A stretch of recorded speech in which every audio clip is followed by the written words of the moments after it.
I can't believe we are actually doing this. I can't remember the last time I discussed this or spoke about this with anybody. But this is MotorInc, where you and I will live together. So I guess I better open up. And what I have been asked to talk about are my dreams.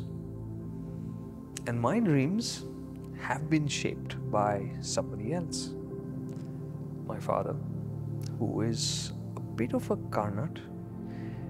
And growing up, I was terrified of him. He was very strict. So our conversations were few and far between.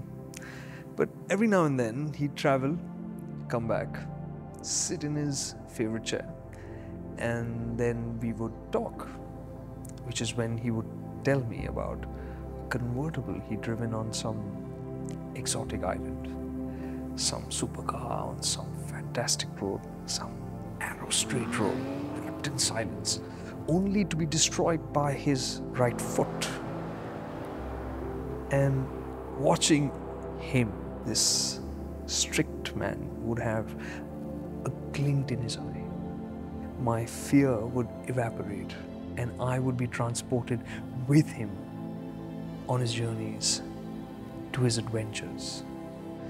And these were the conversations that gave wings to my dreams. And my dreams, well, they are about conversations.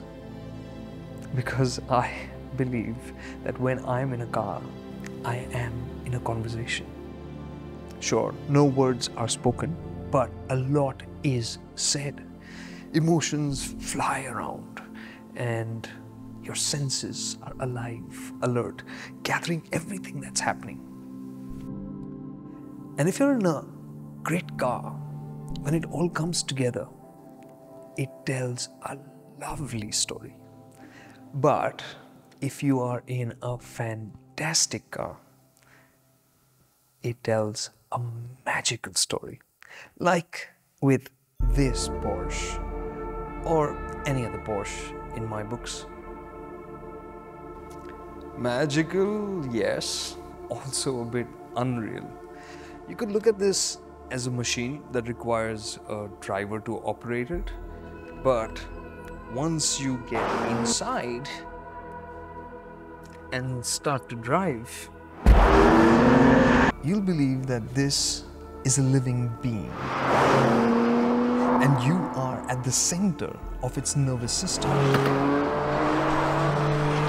It'll flood you with sensations which will let you feel as it flexes and pumps its muscles, its synapses fire. And with all of that information, it nudges you towards making your next move, which more often than not is to have fun. And this car is especially special because this is a manual. So the joy of that shift and the sound of that flat six rev, all these sensations will be lodged inside you. So while it will transport you, it also moves you. It moves me to a place where I'm better, where I believe that impossible is only temporary. And if you think these kind of conversations are possible only with a car that's expensive and powerful, I'd beg to differ.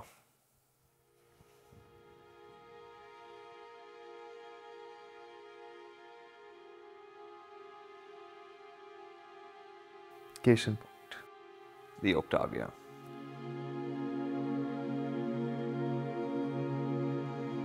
It's in a completely different realm compared to the Porsche, and our conversations, those are very different too. Spending time with this kind of puts me in the mood for well-fitting, crisp white shirts. Ideally, I'd have to be 15 kilos lighter to really strike that vibe. But that's just it. The Octavia has this sense of casual elegance of a sense of restraint, and it's something that really filters through right here, and something that you can really feel when you're spending time in the grind of the city, because the traffic, the chaos, it doesn't bother me. I feel unhurried, relaxed, so much so, and I'm not making this up. I have offered to ferry people around when asked happily, and that's rare, trust me. And given the opportunity to get out on an open road, this, well, it's willing to roll up its sleeves and get going. Measure, but without breaking a sweat. And that's just it, is this well-rounded, well-mannered nature of the Octavia that, as you spend time with it, rubs off on me and leaves me feeling more grown up than I was. Well, at least for some time. And then there's this, the Swift. 3 generations it's been around, and it's been talking to that inner, irreverent teenage enthusiast in all of us, irrespective of how old we are. And because of that, I think it's awesome. Especially considering the price point it's at, you won't have to dream about it for that long. Now, in the 3rd generation, looking at the Swift, you could say its visual identity has lost some of that quirkiness, that mojo. It's sobered down, but I can tell you that underneath, this has become even more lively, even more enjoyable. You don't have to steer it just using that wheel. Going into a corner, just tap the brakes. The balance changes, the front digs in further, the line tightens. It just powers through it, and it feels so frisky, so enjoyable, and it's chatting with you endlessly all the way through. That is incredible. Especially considering that this can be your any day and everyday car in your garage. But as the Swift gets to ask me to unleash my inner enthusiast, I get to ask it to unleash its full potential with better quality interiors, more safety features, and of course, more performance. As for the Octavia, I think it needs to bring a bit of peace of mind, because spending the money required to get one, I think, is convincing enough. It's worth it. But with talk of it going off the shelves next year, I'd hope that owning one would not be extortionary, and that after-sale service would be exemplary, something that Skoda has been promising. But what they haven't promised is a fix for that UI and UX infotainment system, which for me is a very real, everyday problem. So this Porsche, it's a dream.